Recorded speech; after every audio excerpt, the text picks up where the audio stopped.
All right, so we are live here on day 3 of the 30-day live challenge, talking about searching for and maintaining peace. And today we're turning around a narrative that so many of us believe that we have to be fruitful, then we can be peace. We have to be productive, then we can be at peace. When the reality is inverted. And today I want to talk about that. But first, if you're tuning in, catching me live right now, or if you're catching the replay, let me know how you're doing in the comments below by commenting emoji, and the funniest emoji wins. What do you win exactly? I don't know, but you win. So let me know how you're doing in the comment section below by commenting your what emoji that kind of captures how you're feeling today. And yeah, I'd love to see some creative emojis in there. So what we've been doing the past 3 days, so this is day 3, we've been talking about searching for maintaining peace.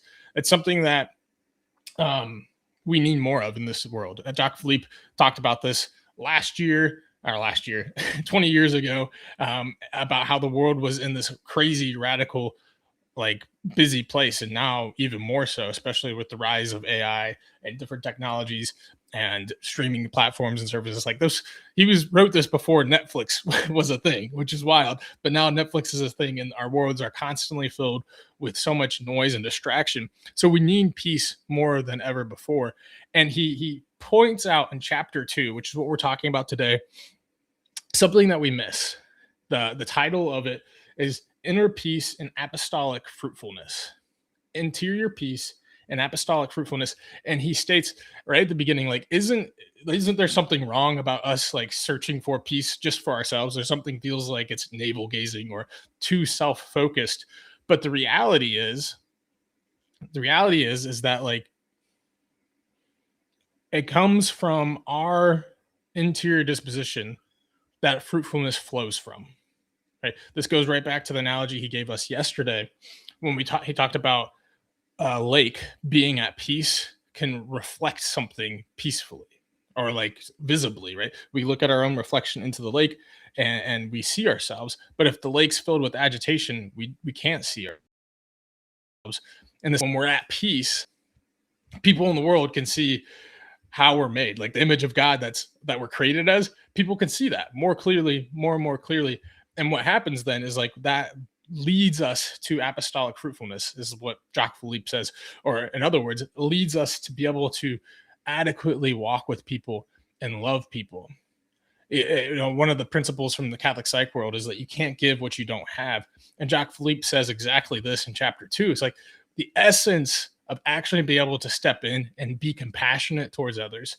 The essence of actually be able to walk with others is to have some sort of interior peace. So that way, when they encounter you in that, then they're encountering what peace actually looks like. They're not encountering a disquiet, agitated spirit, but one of peace and gentleness in a way that mirrors the Lord. And that's the invitation for us as we're reflecting on this, is like, why do we want to go inward? Why do we want to start to develop a deeper sense of peace ourselves?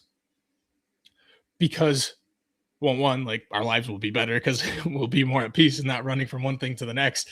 But it flips the narrative on the head. It's like, when I get all of the things done on my to-do list, then I can finally rest. Then I can finally be at peace.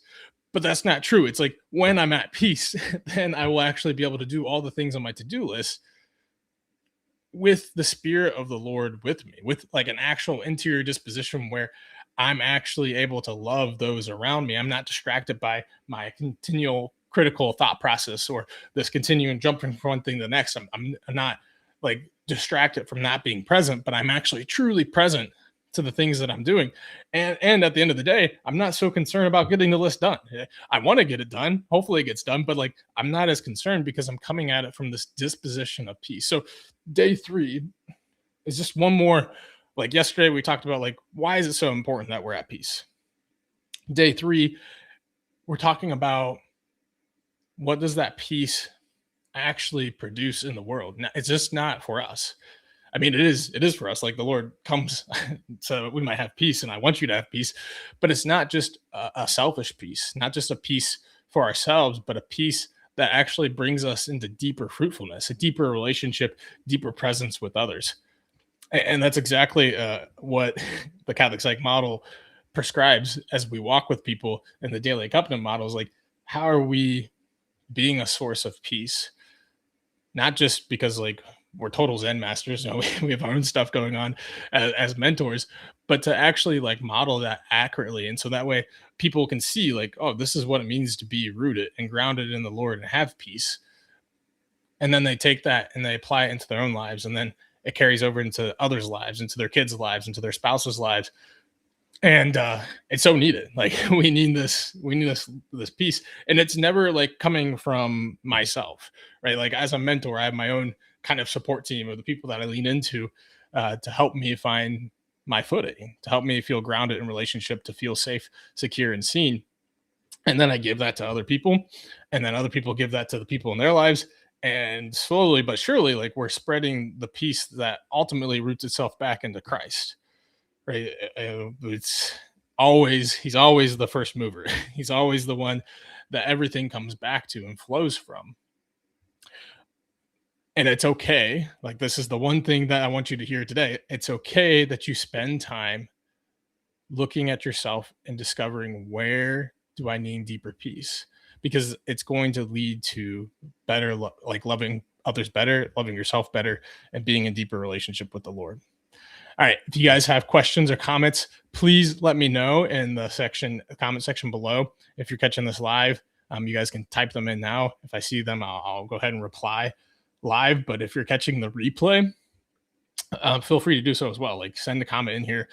I will reply as soon as I see it, or send me a DM if you're on Facebook or Instagram, and I'd be happy to answer any questions. All right. I hope you guys all have a great rest of your Thursday, and I'll catch you tomorrow. God bless.